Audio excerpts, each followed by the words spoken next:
Halo sadayana kumaha damang. Mugia anjeun sadayana sehat walafiat selama pandemi ieu. Oke, tong lami-lami. Dina kesempatan ieu sim kuring bakal ngasongkeun carita ngeunaan mitos Curug Siliwangi anu aya di Gunung Puntang. Tong hilap kangge like jeung subscribe-na janten sim kuring bakal sumanget ngadamel video anu sanesna. Wilujeng nonton. Jawa Barat, khususna Bandung, ngagaduhan seueur pisan pesona sareng kaendahan alam anu teu tiasa dipungkiri. Kota anu dikulilingan gunung ieu teh ngagaduhan sesa sajarah perjuangan nalika zaman kolonial. Salah sahijina nyaeta Gunung Puntang. Saha sih nu teu terang Gunung Puntang? Gunung Puntang nu ayana di komplek Gunung Malabar ieu Kabupaten Bandung anu luhurna 1700 mdpl, suhuna rata-rata 18 nepi ka 23 derajat Celcius. Lokasina kurang leuwih 30 km ti kota Bandung. Daerah Gunung Puntang oge sering dijantenkeun salah sahiji tempat anu dipikaresep para wargi pikeun nyeepkeun liburan. Suasana endah, pinuh ku tatangkalan anu rindang. Gunung Puntang oge ngagaduhan sababaraha tempat anu pinuh ku sajarah. Nah, alhamdulillah wargi Bandung sadayana sim kuring tos dugi di tempat bersejarah di Bandung Selatan nyaeta Gunung Puntang anu salah sahiji tempat bersejarahna nyaeta Curug Siliwangi nu ku abi bade di paparkeun. Naon sih mitos nu aya di Curug Siliwangi teh? Yuk daripada lami-lami kurang langsung ka tempatna. Di Gunung Puntang ieu aya sesa-sesa gedong anu parantos runtuh. Numutkeun panelitian, gedong teh mangrupakeun sesa-sesa kantor stasiun radio Malabar.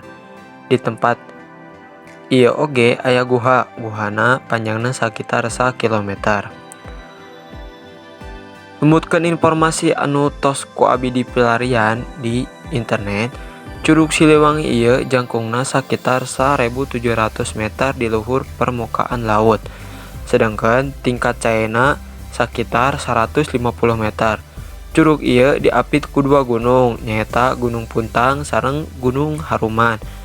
Gunung Puntang jangkungna sakitar 2223 meter dpl, samentawis eta Gunung Haruman jangkungna 2141 meter. Gunung Puntang langkung luhur tibatan Gunung Haruman sehingga puncakna tiasa katinggal jelas. Oke wargi Bandung sadayana, di dieu tos aya peta lokasi kangge Gunung Puntang.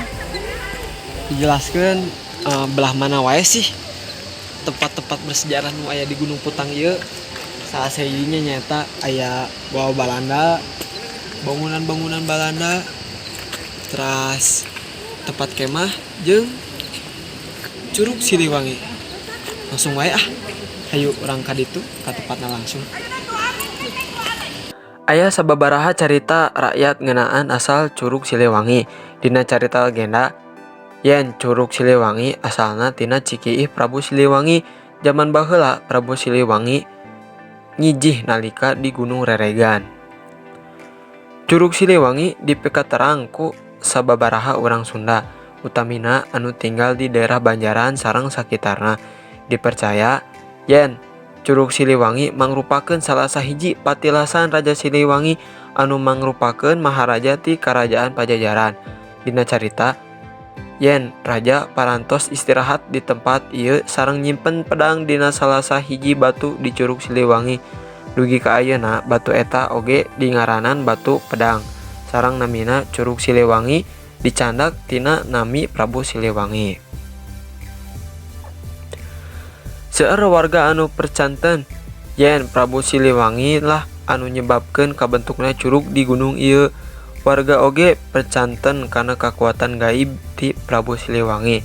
Kakuatan ieu masih aya ayeuna sareng ayeuna ngajaga curug. Curug ieu oge dianggap suci ku sababaraha jalmi. Nah, warga Bandung sadayana, alhamdulillah sim kuring tos dugi di pintu masuk Curug Siliwangina.